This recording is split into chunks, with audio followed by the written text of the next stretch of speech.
सो hey everyone, welcome back. तो भाई क्या हाल चाल है आप सभी के। तो यार आज की क्लास में हमने पढ़ना है फाइनेंशियल स्टेटमेंट चैप्टर को। इस चैप्टर को यार बहुत बच्चे फाइनल अकाउंट्स भी बोलते हैं। तो इसमें हमें मेनली क्या समझना है, trading account, profit and loss account और बैलेंस शीट। ठीक है, तो बहुत ही ईजी चैप्टर है। इसके साथ साथ मैं कॉन्सेप्ट वीडियोस भी बना रहा हूँ, तो यार उनको जरूर समझना है, उनको आपने जरूर देखना है।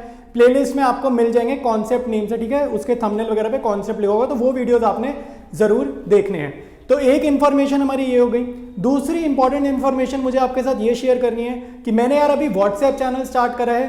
तो जो भी बच्चे मेरे साथ ज़्यादा कनेक्टेड रहना चाहते हैं, ठीक है, जो भी चैनल रिलेटेड अपडेट होगी वो सारी की सारी मैं व्हाट्सएप चैनल पर डालूंगा। ठीक है, और मान लो मुझे कोई सजेशन लेनी है, आप लोगों से कोई सजेशन लेनी है, तो वो भी मैं व्हाट्सएप चैनल पर ही लूंगा।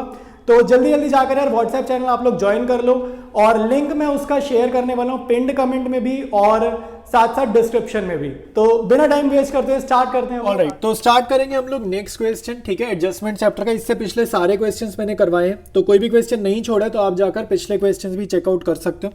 तो सबसे पहले देखो भाई, आपको डेटा गिवन है, फाइनल अकाउंट्स वगैरह बनाने को बोल रहे हैं। फाइनल अकाउंट्स मतलब ट्रेडिंग, P&L, बैलेंस शीट हमारे को बनाने को बोल रहे हैं। ठीक है, तो डेबिट बैलेंस गिवन है, ट्रायल बैलेंस में क्रेडिट बैलेंस गिवन है। तो याद रखना यार, इसका मीनिंग क्या होता है। बहुत बच्चों को तो मीनिंग ही नहीं पता। डेबिट बैलेंस की हेडिंग देखते ही नहीं है, सीधा आइटमें देखते हैं। आप मीनिंग समझो। इस हेडिंग के नीचे ये एक एक आइटम जो भी लिखी है इस हेडिंग के नीचे, या तो वो कोई एसेट होगी या फिर वो कोई एक्सपेंस होगा। अगर यहाँ पे खाली कमीशन लिख रहा है, गलती से भी मत सोचना कि वो इनकम है। ठीक है, वो अगर डेबिट की हेडिंग में लिखा है तो वो खर्चा ही है। खाली रेंट लिखा है तो खर्चा ही मानेंगे। और अगर यहाँ पर खाली कमीशन लिखा होता, जैसे मान लो ये भी क्रेडिट नहीं होता, ठीक है, ये नहीं होता, तो हम मान के चलते ये कमीशन रिसीव्ड है। क्यों? क्योंकि ये क्रेडिट की हेडिंग में लिखा है। क्रेडिट की हेडिंग में आपको जो भी आइटम मिलेगी वो यहाँ तो लाइबिलिटी मिलने वाली है, नहीं तो वो एक इनकम मिलने वाली है, और कुछ भी नहीं मिलने वाला। ठीक है, तो ये चीज़ याद रखेंगे। अब यहाँ पे एक एक करके मैं आइटम्स डिस्कस कर लेता हूँ।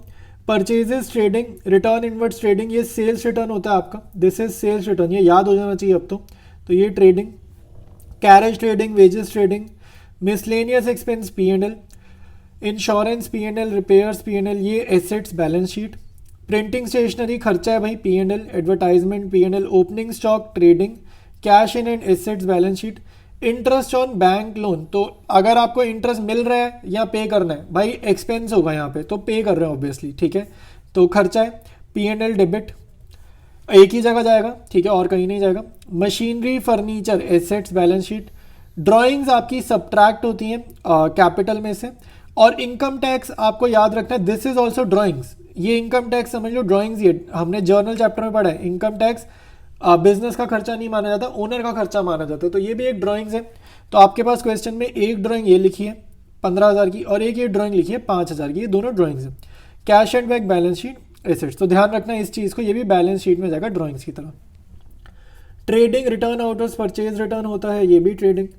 क्रेडिटर्स लाइबिलिटी, कमीशन P&L में इनकम, क्रेडिट साइड इनकम है, ये कमीशन मिल रही है क्योंकि क्रेडिट बैलेंस में लिखा है।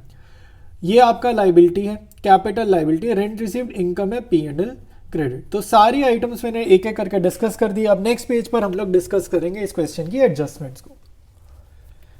एडजस्टमेंट देखो भी, क्लोजिंग स्टॉक तो आपको पता ही है, दो जगह जाता है, ट्रेडिंग और balance sheet. Rent of 1200 has been received in advance, तो आपको रेंट एडवांस में मिल गया। ठीक है, हमने पे नहीं करा, हमें मिल गया। तो ये एक लाइबिलिटी नेचर की चीज़ है, इनकम रिसीव्ड इन एडवांस। ठीक है, तो एक तो ये माइनस कर देंगे। ठीक है, आप एक तो माइनस कर देना, और दूसरा बैलेंस शीट में आप इसको शो कर देना लाइबिलिटीज साइड पे। ठीक है, रेंट रिसीव्ड इन एडवांस, पैसा एडवांस मिलना वैसे तो अच्छी बात है, बट टेक्निकली हम लोग यही मानते हैं यार, अगर कल को हो सकता है हमें शायद वापसी ना करना पड़ जाए, ठीक है, किसी भी रीज़न से, तो हम लाइबिलिटी नेचर मान के चलते हैं अकाउंट्स में। फिर outstanding liability for miscellaneous expense, तो ये मिसलेनियस एक्सपेंस यानी कि आउटस्टैंडिंग मिसलेनियस एक्सपेंसेस, जैसे आउटस्टैंडिंग वेजेस, आउटस्टैंडिंग सैलरी, तो ये 12,000 है। ये आपको पता ही है कैसे कर रहे हैं, हर क्वेश्चन में आउटस्टैंडिंग की एडजस्टमेंट हमें देता है। फिर कह रहा है commission earn during the year but not received was 21। ये आपकी अक्रूड कमीशन है मेरे भाई, ये अक्रूड है। तो अक्रूड का मतलब क्या होता है कि आपने अर्न तो कर लिया, कमा तो लिया, लेकिन मिला नहीं है, तो हमें मतलब ही नहीं कैश में मिला नहीं मिला। कमा लिया ना तो P&L में भेज देंगे, और साथ साथ एसेट्स में भेज देंगे, क्योंकि कैश अभी नहीं मिला, बाद में मिलेगा। फिर कह रहा है goods costing 2,000 were taken by the proprietor for his personal use but entry was not pass in the books of accounts. ठीक है, तो goods costing 2,000 were taken by proprietor, इसकी जर्नल क्या होती है भाई, इसकी जर्नल याद करो, drawings to purchases, drawings debited to purchases. तो इसका इफेक्ट क्या होगा, एक तो इसको ड्राइंग्स मानेंगे, एडजस्टमेंट के दो इफेक्ट है, एक इफेक्ट जर्नल से ही समझ में आना चाहिए, एक इफेक्ट ड्राइंग्स में जाएगा, मतलब आपको 2000 की ड्राइंग्स ही मैंने कैपिटल में से माइनस करेंगे, और परचेजेस भी कम हो रही है, परचेजेस क्रेडिट मतलब परचेजेस कम हो रही है, तो ट्रेडिंग अकाउंट में भी माइनस करेंगे इस 2000 रुपए को। तो दो जगह इसका इफेक्ट जाएगा, कैपिटल में से माइनस करेंगे बैलेंस शीट में, ट्रेडिंग में परचेजेस में से माइनस करेंगे 2000 रुपए। ठीक है, तो सारा क्वेश्चन डिस्कस कर लिया, अब स्टार्ट करेंगे इसके सोल्यूशन को। ऑलराइट, स्टार्ट करेंगे हम लोग अपना ट्रेडिंग अकाउंट से। ऊपर हेडिंग वगैरह देख लो, फॉर द ईयर एंडेड लिखना है। सबसे पहले लिखेंगे भैया ओपनिंग स्टॉक। ठीक है, तो ओपनिंग स्टॉक हमारे को क्वेश्चन में गिवन है 30,000 का। ठीक है, तो ये चीज़ लिखेंगे। उसके बाद हम लिखेंगे परचेजेस। ठीक है, परचेजेस बहुत ध्यान से लिखना भाई, परचेजेस गिवन है 2,50,000 की, बट काफ़ी सारी एडजस्टमेंट्स है। एक तो माइनस करेंगे परचेजेस रिटर्न। ठीक है, दूसरी माइनस करेंगे ड्राइंग्स, ये जो हमें लास्ट एडजस्टमेंट गिवन है ना, goods taken for personal use वाला, ये उसका इफेक्ट है। तो परचेज रिटर्न 10,000 की माइनस होगी, ये 2,000 से माइनस होगा, तो 2,38,000 इसका इफेक्ट यहाँ पर आएगा। ठीक है, फिर हमें क्वेश्चन में कैरेज वगैरह गिवन है। ठीक है, तो कैरेज हमारे को गिवन है 8,000 की, तो वो लिखेंगे। वेजेस मुझे गिवन है 60,000 का, तो वो लिखेंगे। ठीक है, तो डेबिट में काफ़ी चीज़ें लिख दी, इधर लिखेंगे सेल्स क्रेडिट में, और सेल्स में से सेल्स रिटर्न भी माइनस करनी है। 5 लाख रुपए 12,000 माइनस करो तो ये आएगा 4,88,000 रुपीज़। ठीक है, तो ये भी सिंपल था। और एक यहाँ पे क्लोजिंग स्टॉक आता है। यार ट्रेडिंग तो मुझे उम्मीद है सभी बच्चों को आता होगा बनाना, इसमें कोई दिक्कत वाली चीज़ें है नहीं, बहुत ही ईजी है क्लोजिंग स्टॉक वगैरह, जस्ट याद हो गया होगा अब तक। तो एक बार ही मैं वेरीफाई कर लेता हूँ कोई आइटम गलत तो नहीं लिख दी या कुछ रह तो नहीं गया, उसके बाद हम लोग आंसर निकालेंगे। तो टोटल वगैरह करते हैं भाई। क्रेडिट साइड का मैं पहले टोटल करूँगा, तो क्रेडिट साइड का टोटल आ रहा है 5,09,000, ये बड़ी वाली साइड है। बड़ी साइड का टोटल मैं इधर कर रहा हूँ 5,09,000 रुपये, और उसमें से ये 1 2 3 4 ये चारों आइटम सब्ट्रैक्ट करूँगा तो मेरा आंसर आ रहा है to gross profit C D. To gross profit C D bracket में लिखेंगे बैलेंसिंग फिगर, और ये आपका आएगा 1,73,000 रुपीज़। ठीक है, तो ये अपना ग्रॉस प्रॉफिट हो जाएगा। तो अब हमें प्रिपेयर करना है P&L अकाउंट, तो इसके जस्ट कॉन्टिन्यूएशन में ही करेंगे। तो ये यहाँ कर देते हैं भाई, by gross profit B D. ठीक है, by gross profit B D. जैसे डेप्रीसिएशन में साइड चेंज कराते हैं वैसे ही मैंने यहाँ पर साइड चेंज करा। अब हम एक एक करके आइटम्स लिखेंगे। सबसे पहले मैं यहाँ लिख रहा हूँ मिसलेनियस एक्सपेंस। ठीक है, मेरे को मिसलेनियस एक्सपेंस ही ट्रायल बैलेंस में दिख रहा है, तो वो लिखेंगे 2,000। बट इससे रिलेटेड एक एडजस्टमेंट भी थी आउटस्टैंडिंग मिसलेनियस एक्सपेंस की, तो वो हम यहाँ पर ऐड कर देंगे, वो थे 12,000 के। तो आउटस्टैंडिंग आपको पता है पे नहीं करा, बट खर्चा तो इसी साल का है ना, तो इसलिए ऐड करते हैं। ठीक है, फिर हम देख रहे हैं भाई और चीज़ें कि मैंने इंश्योरेंस रिपेयर्स, ये दो दिख रहे हैं मेरे को साथ में, तो ये भी कॉपी पेस्ट करेंगे इंश्योरेंस।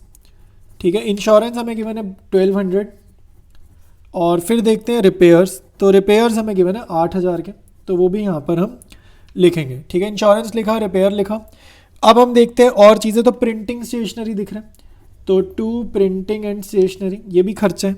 ठीक है, ये आएगा 6,000 का, ये यहाँ लिखेंगे। फिर एडवर्टाइजमेंट दिख रहा है 15,000 का, तो एडवर्टाइजमेंट लिख देंगे। तो टू एडवर्टाइजमेंट, ये सारे खर्चे हैं, तो खर्चे आपके डेबिट में आते हैं। ठीक है, फिर हमें दिख रहा है इंटरेस्ट ऑन बैंक लोन 2,800 रुपये, और 12% बैंक लोन 30,000। तो ये बहुत ध्यान से समझेंगे। तो एक चीज़ मैं आपको बता देता हूँ, यहाँ पे देखो, इसमें देखो, आपको ट्रायल बैलेंस में गिवन है 12% बैंक लोन, और ये गिवन है 30 के, और ट्रायल बैलेंस में आपको गिवन है इंटरेस्ट ऑन बैंक लोन। ठीक है, इंटरेस्ट ऑन बैंक लोन कितना गिवन है, ये 2,800, 2,800। ये दो चीज़ें आपको क्वेश्चन में गिवन है, एक ये आइटम गिवन है और एक ये आइटम गिवन है। तो अगर परसेंटेज कभी भी हो ना, तो एक बार ही इसका मतलब होता है इंटरेस्ट। तो लोन पे इंटरेस्ट कितना होगा, 30,000 का लोन है, तो उस पर आइडियली आपको इंटरेस्ट पे करना है 12%। तो आपको इंटरेस्ट पे कितना करना है, 3,600 आपको पे करना चाहिए। बट ट्रायल बैलेंस में दिखा रहे हैं यार हमने तो सिर्फ 2,800 पे करा। तो इसका मीनिंग क्या है, इसका मीनिंग ये है कि इसका जो डिफरेंस है, यानी कि 800 रुपये का इंटरेस्ट हमने अभी तक पे नहीं करा, तो वो क्या हो जाएगा, आउटस्टैंडिंग इंटरेस्ट हो जाएगा। ठीक है, क्योंकि ट्रायल बैलेंस में आपको 3,600 से कम का अमाउंट गिवन है, मतलब हमने सिर्फ 2,800 इंटरेस्ट पे करा है। आइडियली हमें 3,600 पे करना चाहिए था। ये हमें खुद से करना है, क्वेश्चन बोले चाहे ना बोले, इसको बोलते हैं इम्प्लाइड एडजस्टमेंट। परसेंटेज जब भी गिवन होगी कैलकुलेशन वर्क खुद से करेंगे, इसको बोलेंगे इम्प्लाइड एडजस्टमेंट। तो यहाँ से मुझे पता चला आउटस्टैंडिंग इंटरेस्ट कितना है, 800 का है। तो अब मैं यहाँ पर लिखूंगा to interest on bank loan, to interest on bank loan, और इसमें मैं ऐड करूंगा आउटस्टैंडिंग इंटरेस्ट। ठीक है, तो ये मैं एक बार रजिस्टर ऊपर कर दिया। उसके बाद मैं लिखूंगा इसमें आउटस्टैंडिंग इंटरेस्ट, तो 2800 प्लस 800 इज इक्वल टू 3600। ठीक है, तो ये सारी चीज़ें मैंने यहाँ पर लिख दी हैं। अब मैं क्रेडिट साइड में देखो इनकम देख रहा हूँ, तो मेरे को कमीशन दिख रहा है, ठीक है, और रेंट रिसीव्ड दिख रहा है। तो कमीशन देख लेते हैं भाई। कमीशन हमारे को गिवन है 1000 रुपये, ठीक है, और इससे रिलेटेड मेरे को एक एडजस्टमेंट गिवन है क्वेश्चन के अंदर। ठीक है, 4th पॉइंट में एडजस्टमेंट गिवन है 2100 की अक्रूड कमीशन के नाम से, तो वो इसी में आप ऐड कर देंगे। तो आपकी जो कमीशन है वो कितनी हो जाएगी, 3100 रुपये हो जाएगी। ठीक है, तो बाय रेंट, रेंट हमारे को मिला है, इनकम है 5000 रुपये। फिर इसमें से माइनस कर दो एडवांस रेंट। ठीक है, तो एडवांस रेंट लिखो चाहे प्रीपेड रेंट लिखो, अनएक्सपायर्ड रेंट लिखो, सब एक ही बात है। तो माइनस 1200, तो ये आपका हो जाएगा 3800 रुपीज़। ठीक है, तो ये सारी चीज़ें लिख ली। एक बार ही मैं वेरीफाई करता हूँ कहीं कुछ अपना रह तो नहीं गया। अगर कुछ नहीं रहता है तो अपना फिर P&L अकाउंट का नेट प्रॉफिट या नेट लॉस निकालेंगे। ऑलराइट, तो आई थिंक सब कुछ डन है। तो बड़ी साइड का टोटल करेंगे, ये आ रहा है 1,79,900। बड़ी साइड का टोटल इधर कॉपी करेंगे 1,79,900। बैलेंसिंग फिगर अपनी नेट प्रॉफिट आएगा, तो net profit transfer to capital account, पूरी लैंग्वेज आप यहाँ पर लिखेंगे, खाली नेट प्रॉफिट मत लिखना, यहाँ पर लिखना ट्रांसफर टू कैपिटल अकाउंट। तो 179,900 में से 1 2 3 4 5 6, ये 6 आइटम्स आप सब्ट्रैक्ट करेंगे, आपका आंसर आएगा 132,100, और इसको आप भेजोगे कैपिटल अकाउंट में ऐड करोगे। ठीक है, तो अब जो आपको स्क्रीन पे दिख रही है P&L अकाउंट है, और अब हम प्रिपेयर करेंगे बैलेंस शीट। ऑलराइट, तो बैलेंस शीट बनाएंगे, इजी है कंपैरेटिवली, बस कैपिटल अकाउंट बनाने में थोड़ी मेहनत है, बाकी सारी चीज़ें आसान है। डेटर्स आप लिखेंगे 1,19,000 के। ठीक है, कैश हमारे को कितना गिवन है भाई, कैश देखते हैं, हमारे को गिवन है कैश एट बैंक गिवन है 28,000 का। ठीक है, तो वो लिख लेंगे। ठीक है, लेकिन I think cash in hand भी गिवन है कहीं पे, कैश इन हैंड गिवन है 12,000 का। बिल्कुल ठीक है, मेरे को लग रहा था मैं कैश इन हैंड ही लिख रहा था पहले। अब लिखते हैं कैश एट बैंक, तो ये वाला था cash in hand. Cash at bank 28,000 का गिवन है। ठीक है, फिर हमें गिवन है मशीनरी। ठीक है, तो मशीनरी गिवन है 2,80,000, कोई एडजस्टमेंट नहीं है डिप्रिसिएशन वगैरह की। ठीक है, फिर हमारे को गिवन है और भी एसेट्स गिवन है, फर्नीचर भी गिवन है, फर्नीचर गिवन है 34,000 का। ठीक है, तो वो भी लिख लिया। ठीक है, क्लोजिंग स्टॉक मत भूलना, ये भाई बच्चे भूल जाते हैं, क्लोजिंग स्टॉक एडजस्टमेंट से उठाना है, और एडजस्टमेंट से एक अक्रूड कमीशन उठा लेना। ठीक है, ये भी हमारे को गिवन है, तो ये हो जाएगा 2,100। ठीक है, तो आई थिंक यही एसेट्स हैं, बाद में देखेंगे कोई छूट फूट गई तो। अब मेन चीज़ पे आते हैं, लाइबिलिटीज़ पे। कैपिटल आपको कितनी गिवन है भाई, देखो ज़रा, कैपिटल आपको गिवन है 240। इसमें आपने ऐड करना होता है नेट प्रॉफिट, इसमें आपने ऐड करना है नेट प्रॉफिट। ठीक है, तो नेट प्रॉफिट हमने कितना निकाला है, 1,32,100। यहाँ तक कोई दिक्कत नहीं, पंगा सारा है ड्राइंग्स में, बच्चे ड्राइंग्स में गलतियाँ करते हैं। तो सबसे पहले तो देखो आपको ड्राइंग्स लिखी हुई कितनी गिवन है, ट्रायल बैलेंस में जो ड्राइंग्स लिखी हुई गिवन है वो कितनी गिवन है, वो आपको गिवन है 15,000, वो लिखेंगे। फिर आपको इनकम टैक्स पेड गिवन है, वो भी ड्राइंग्स होते हैं। ठीक है, इनकम टैक्स भी आपका ड्राइंग्स होता है, तो ये जो है ये इनकम टैक्स है, इसको भी ड्राइंग्स की तरह ट्रीट करो। तो ये आपका कितना माइनस होगा, 5,000, ये भी माइनस होगा। फिर एडजस्टमेंट देखो, लास्ट एडजस्टमेंट जो गिवन है हमें, goods costing 2,000 were taken by proprietor, 5th adjustment, वो भी तो ड्राइंग्स होगा भाई, गुड्स की भी तो ड्राइंग्स हो गई, कैश में नहीं किया बट गुड्स की भी तो ड्राइंग्स कर ली ना उसने, तो 2,000 रुपये ये भी माइनस करेंगे। तो ये 1 2 3, ये 3 चीज़ें आपको माइनस करनी है। तो अब जो आपका फाइनल आंसर रहेगा वो आपकी कैपिटल होगी, तो ये होगी आपकी 3,50,100 रुपीज़। ठीक है, तो कैपिटल ध्यान से निकालना, इसी में गलती होने का चांस रहता है। ठीक है, अब अदर आइटम्स लिखेंगे। क्रेडिटर्स मुझे गिवन है 1,02,000 के, फिर मुझे गिवन है 12% बैंक लोन। ठीक है, तो बैंक लोन को आप अलग भी लिख सकते हो, ज्वाइन भी कर सकते हो। ठीक है, आप कैसे भी लिख सकते हो। तो इसी में मैं आउटस्टैंडिंग इंटरेस्ट ऐड कर देता हूँ। ठीक है, तो आपका जो बैंक लोन है वो कितना है भाई, 30,000 रुपये, और जो बैलेंस शीट में आउटस्टैंडिंग इंटरेस्ट आना था वो कितना आना था, 800 आना था। तो आपका बैंक लोन 3,800 दिखेगा, चाहो तो आप अलग अलग लिखो, 12% बैंक लोन 30,000 अलग लिखो, outstanding interest on bank loan 800 रुपये अलग लिखो, अलग भी लिख सकते हैं, कोई इशू वाली बात नहीं है, ठीक है। फिर हमारे को गिवन है और चीज़ें, आउटस्टैंडिंग मिसलेनियस एक्सपेंसेस, ठीक है। मैं एक बार जूम आउट कर दूंगा, आपको सारी बैलेंस शीट दिख जाएगी। आउटस्टैंडिंग मिसलेनियस एक्सपेंसेस, ठीक है, तो ये अपने को गिवन है 12,000 के। और हमारे को एक और गिवन है रेंट रिसीव्ड इन एडवांस, अगर हम पैसा एडवांस में रिसीव करते हैं वो भी लाइबिलिटी नेचर माना जाता है, तो वो कितना है 1,200 रुपीज़, ठीक है। तो ये भी आपको यहाँ पर लिखना है, ठीक है। मैं एक बार वेरीफाई करता हूँ कुछ रह तो नहीं गया, अदरवाइज हम लोग टोटल वगैरह करेंगे।